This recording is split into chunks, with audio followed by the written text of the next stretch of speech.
Yuk, Assalamualaikum warahmatullahi wabarakatuh. Kami dari balik. kelompok 6 izin mempresentasikan hasil perencanaan bisnis kami, yaitu Usus Crispy atau USIK yang dibuat oleh tim kami bernama Ayah Camilan. Saya Alvin Rahman Wicaksono dengan NPM 2230 104115. Saya Yovanusinus Sundaruswanto dengan NPM 2210104015. Saya Muhammad Rifki Aufa dengan NPM 22201044045.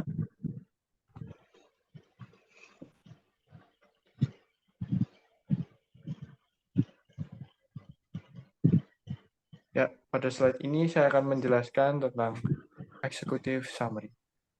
Yang perlu diketahui terlebih dahulu, Ayah Camilan itu merupakan nama tim kami dengan singkatan A, Aufa, Y, Yovan, A, Alvin.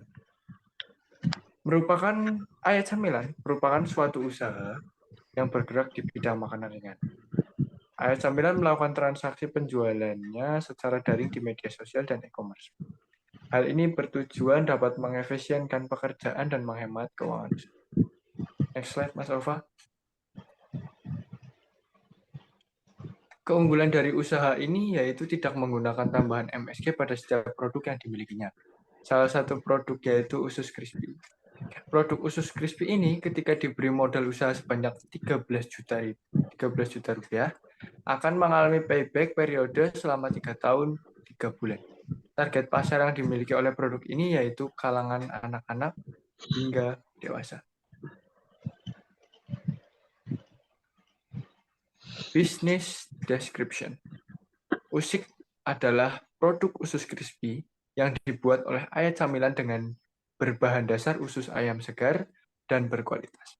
Produk ini dibuat dengan teknik penggorengan hingga menjadi sebuah produk yang ketika dimakan mengeluarkan rasa kriuk. Produk ini tidak menggunakan MSG, sehingga aman untuk dikonsumsi oleh kalangan anak-anak hingga dewasa. Walaupun terlihat selalu menggunakan bahan baku yang sehat dan terlihat monoton, namun USIK selalu mengikuti tren makanan.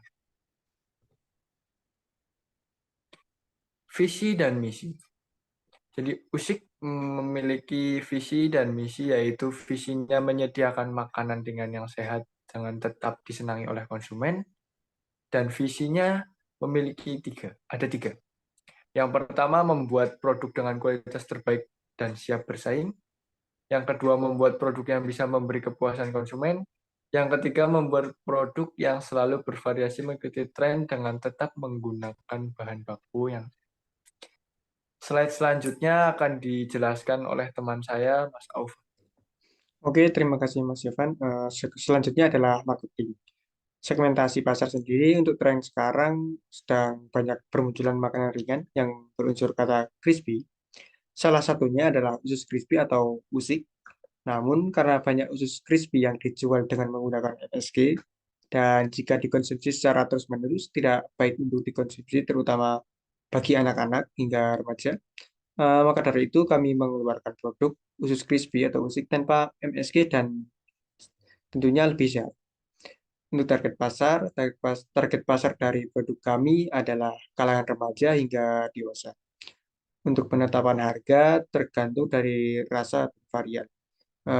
Untuk rasa pedas level 1-3 per 100 gram kami hargai dengan harga Rp99.000. Untuk level 4-5 per 100 gram kami hargai dengan harga Rp10.000. Untuk rasa balado, jagung manis, barbecue, rumput laut, dan daun jeruk per 100 gram kami hargai dengan harga Rp8.000. Untuk selanjutnya adalah distribusi. Kami melakukan sistem cash on delivery atau COD, lalu delivery order dan reseller. Untuk promosi sendiri kami melakukan promosi dengan menggunakan platform sosial media seperti Instagram, TikTok Shop, dan Shopee, serta berbagai sosial media lain. Untuk pengembangan produk, kami melakukan pengembangan produk dengan menggunakan beberapa pendekatan, di antaranya menambahkan varian rasa dan juga menambahkan varian ukuran. Terus selanjutnya adalah production atau produksi. Proses produksi bahan baku dibersihkan dengan menggunakan mesin pembersih agar kotoran hilang dan untuk mengefisienkan pekerjaan. Setelah itu, bahan baku direbus dengan menggunakan rempah agar bau amis hilang. Setelah ditiriskan, usus dimarinasi dengan bumbu yang telah kita racik. Lalu dibalur dengan tepung dan digoreng hingga coklat keemasan. Dan langkah yang terakhir adalah dengan memberi bumbu varian rasa menggunakan mesin mixing. Untuk pemilihan lokasi, kami melakukan transaksi penjualan dengan menggunakan platform sosial media, e-commerce, dan secara langsung melalui reseller yang tersebar di berbagai tempat. Untuk keadaan gedung sendiri, untuk proses produksi tidak perlu memerlukan tempat yang besar, namun harus mengutamakan keselamatan kerja dan juga kebersihan. Selanjutnya adalah keadaan perlengkapan. Mesin yang digunakan memiliki teknologi yang canggih untuk mempermudah proses produksi. Setelah digunakan, mesin akan dibersihkan dan selama sekitar 6 bulan sekali melakukan pemeliharaan rutin. Untuk sumber bahan baku, untuk produksi awal kami membeli bahan baku dan bumbu serta rempah dengan memperoleh dari pasar. Untuk rencana kemitraan, setelah usaha berjalan baik dengan baik, kami memutuskan untuk berpartner dengan peternak ayam untuk menjadi pemasok dalam bahan baku usus ayam. Yang selanjutnya adalah organization. Bentuk kepemilikan usaha yang kami jalankan ini terdapat tiga. Yang pertama adalah owner, yang kedua adalah kepala produksi, dan yang ketiga adalah kepala marketing dan keuangan. Untuk partner sendiri, yang pertama adalah pihak distribusi, yang kedua adalah reseller sebagai penyalur produk, dan yang ketiga adalah peternakan ayam sebagai pemasok bahan baku usus ayam. Untuk latar belakang anggota tim, sumber daya manusia pada bidang produksi kebanyakan tidak berpendidikan tinggi, tapi memiliki kedisiplinan, terampil, dan cekatan merupakan kunci utama dalam keberhasilan proses produksi. Selanjutnya pada bidang manajer harus memiliki skill manajerial yang mumpuni. Selanjutnya adalah tanggung jawab personal. Sebagai manajer berperan dalam memimpin perusahaan untuk memajukan usaha. Apabila karyawan mengerjakan tanggung jawab yang dibebankan sekaligus memberi masukan jika ada cara yang lebih baik untuk memajukan usaha. Untuk selanjutnya akan dijelaskan oleh rekan saya. Oke, terima kasih Mas Opa. Dan untuk di bagian finansial sendiri, ini kami bagi menjadi 3 bagian. Yang pertama ada sumber modal. Sumber modal ini terdiri dari modal sendiri sebesar 5 juta rupiah dan yang kedua ada kredit bank sebesar 8 juta rupiah dengan total sumber modal yaitu sebesar 13 juta rupiah. Dan yang kedua ada modal atau investasi yang kita berikan untuk usaha ini, yaitu yang pertama ada mesin mixing dengan harga 3 juta rupiah, yaitu ada wajan besar sebesar 150 ribu rupiah, yang ketiga ada kompor dan gas sebesar 180 ribu rupiah, yang keempat ada saringan besar sebesar 50 ribu rupiah.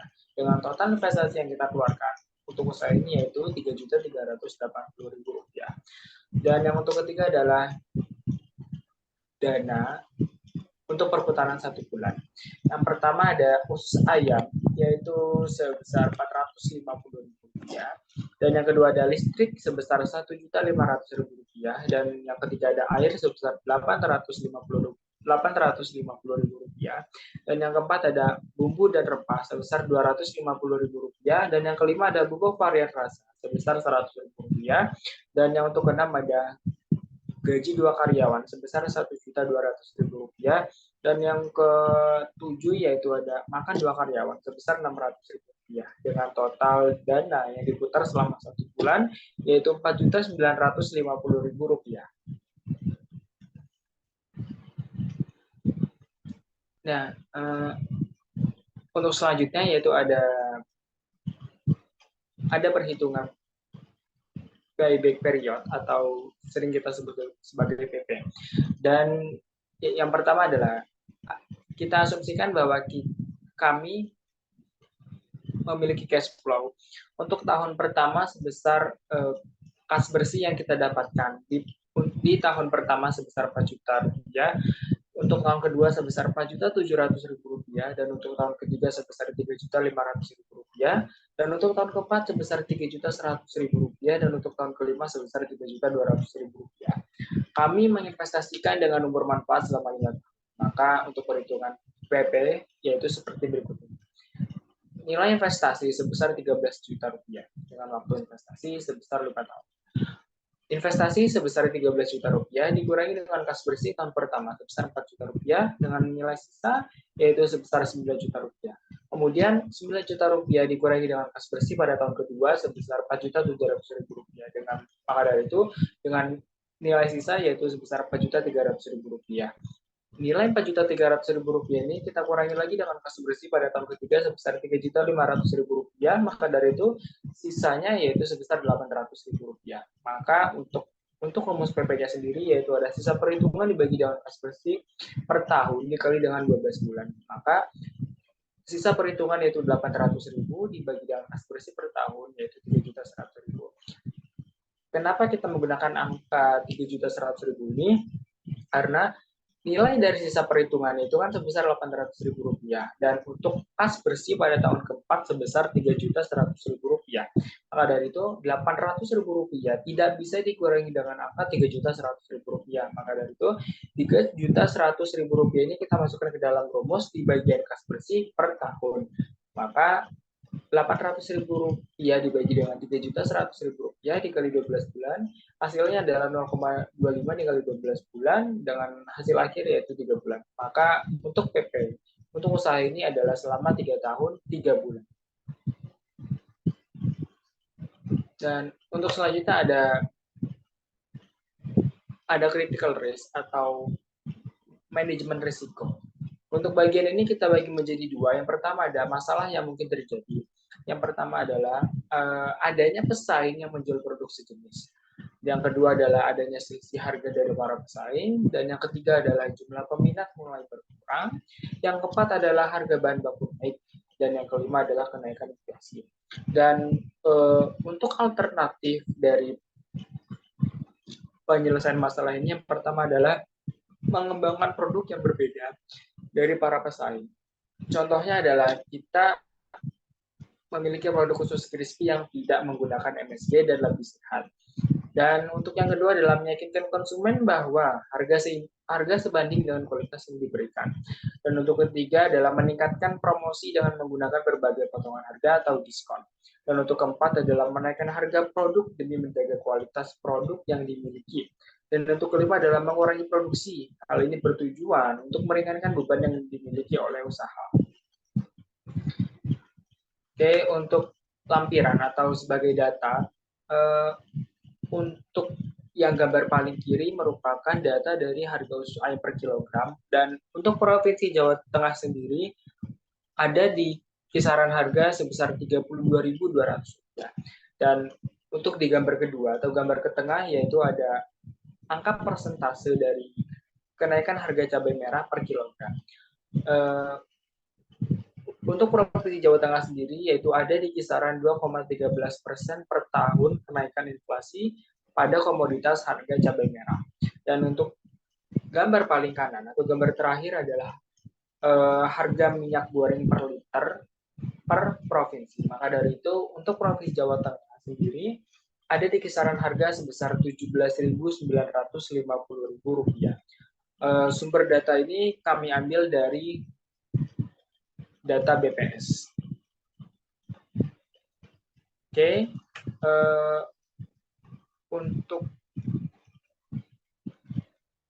sesi kali ini atau presentasi pada kali ini sudah selesai. Kami mohon maaf apabila ada kesalahan kata. Wabillahi taufiq wal hidayah. Wassalamualaikum warahmatullahi wabarakatuh. Waalaikumsalam.